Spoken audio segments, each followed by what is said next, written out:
নমস্কার বন্ধুরা, আজকে আমি তোমাদের সাথে শেয়ার করব একটা ডাল রেসিপি।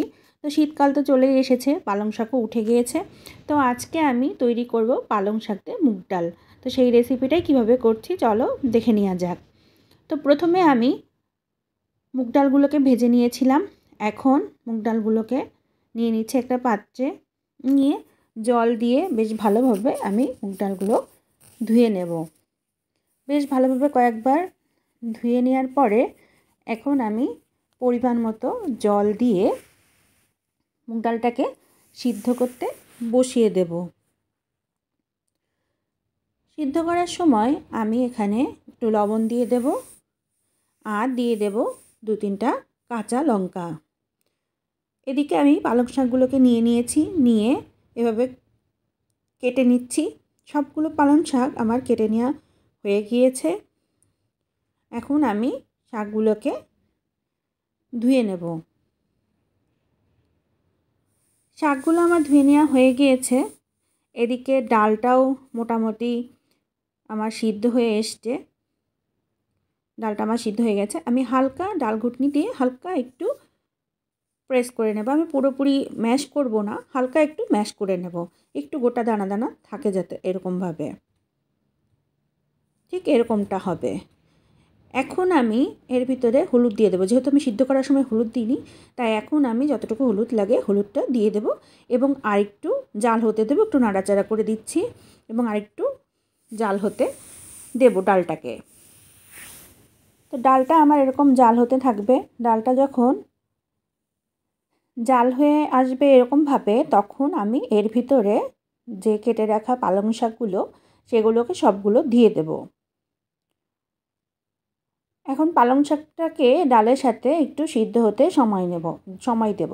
আমি মিনিট 5 মতো পালং শাকটা ডালের সাথে বেশ ভালোভাবে একটু ফুটিয়ে নেব। এটা হতে থাকবে। দেখো কি সুন্দর সিদ্ধ হয়ে যাচ্ছে, ডালটাও ফুটে উঠেছে।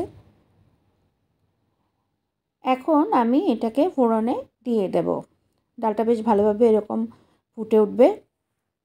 আমি একটু নাড়িয়ে চাড়িয়ে নিচ্ছি। শীতকালে কিন্তু এই ডালটা আমাদের বাড়িতে প্রায়ই হয়। তো এটা কিন্তু খেতে সত্যিই খুব মজা লাগে। যাই হোক, এখন চলে যাচ্ছি ফোড়নে। কড়াইতে তেল দিয়ে এর ভিতরে তেজপাতা, শুকনো লঙ্কা, জিরা ফোড়ন দিলাম। দিয়ে সামান্য একটু নাড়াচাড়া করে নিলাম। এখন এর ভিতরে আমি দিয়ে দেব পেঁয়াজ কুচি, রসুন কুচি আর আদা কুচি। দিয়ে আবারও খুব ভালোভাবে নাড়িয়ে চাড়িয়ে এগুলোকে একটু আমি ভেজে নেব। এটা কিন্তু নিরামিষভাবেও করা যায়, শুধু আদা কুচিটা দিতে হবে, তাছাড়া আর কিছু না। দিয়ে তারপরে একটু চিনি দিয়ে দিতে হবে, তাহলে নিরামিষভাবে রান্না করা যায়। যাই হোক, কথা বলতে বলতে আমি এর ভিতরে দিয়ে দিয়েছিলাম কাঁচা লঙ্কা আর দিয়েছিলাম সামান্য একটু লবণ। দিয়ে নাড়িয়ে চাড়িয়ে নিলাম। এখন এর ভিতরে অল্প কিছু মশলা অ্যাড করব। দিয়ে দিচ্ছি সামান্য হলুদ গুঁড়া, লঙ্কা গুঁড়া আর সামান্য জিরার গুঁড়া। দিয়ে মশলাটাকে তেলের সাথে আর পেঁয়াজের সাথে বেশ ভালোভাবে একটু নাড়িয়ে চাড়িয়ে নিচ্ছি। মশলাটা বেশ ভালোভাবে নাড়িয়ে চাড়িয়ে নেওয়ার পরে যখন এরকমটা হয়ে যাবে, তখন এর ভিতরে সিদ্ধ করার শাক আর ডালের যে মিশ্রণটা সেটা আমি ঢেলে দেব। ঢেলে দিয়ে ঠিক এরকমভাবে আবার একটু খুন্তির সাহায্যে আমি নাড়িয়ে চাড়িয়ে নেব, যাতে সব কিছু ডালের সাথে বেশ ভালোভাবে মিশে যায়। এখন আমি খানিকটা সময় জাল হতে দেব, মিনিট 3-4 মতো জাল হতে দেব ডালটাকে। যেহেতু সোমবার দিয়েছি, একটু জাল হতে দেব। আর এই সময় আমি দেখে নিয়েছিলাম আমার লবণটা ঠিক আছে কি না। লবণটা যদি না ঠিক থাকে তাহলে আমি আর একটু লবণ দিয়ে দেবো। তো আমার লবণটা মোটামুটি ঠিকই ছিল, এজন্য আমার আর লবণ দিতে হয় নাই।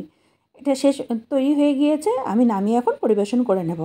তো আমার ভিডিওগুলো যদি ভালো লেগে থাকে তাহলে অনুরোধ রইল আমার চ্যানেলটিকে সাবস্ক্রাইব করে আমার পাশে থাকার জন্য। তো আজকে এখানেই আসছি।